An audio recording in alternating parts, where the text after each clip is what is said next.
Hi welcome back to my channel. నేను already ఉసిరికాయల చెట్టుది ఒక షార్ట్ వీడియో అప్లోడ్ చేశాను. ఇవైతే ఉసిరికాయలు, ఇవి గుత్తులు గుత్తులుగా కాస్తాయండి. వీటిని కర్రీ చేసుకోవచ్చు, చట్నీ చేసుకోవచ్చు. వీటి వల్ల హెల్త్ బెనిఫిట్స్ అయితే చాలా ఉంటాయి. మరి చిన్న సైజు కాయలను అయితే వంటకి యూజ్ చేయకూడదు. ఇవి చిన్నపిల్లలు ఆడుకునే సేసంగోళీలంతా సైజు అయితే పెరుగుతాయండి. ఇలా వైట్ లైన్ ఫార్మేషన్ అయితే కాయ రెడీ అయినట్టు.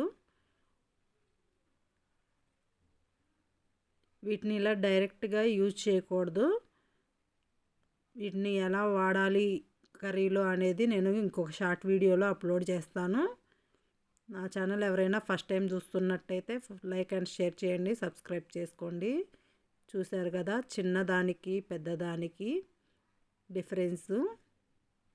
ఈ చిన్నవి వాడితే మనకి చేదు లేదంటే వగరుగా అనిపించింది. చేదు కంటే కూడా వగరు ఎక్కువగా అనిపించిద్దండి కర్రీ. మనం ఆవకాయ పచ్చడి పెట్టుకున్నట్టుగానే వీటితో కూడా పచ్చడి పెట్టుకుంటారంటండి తమిళనాడు సైడు ఎక్కువగా.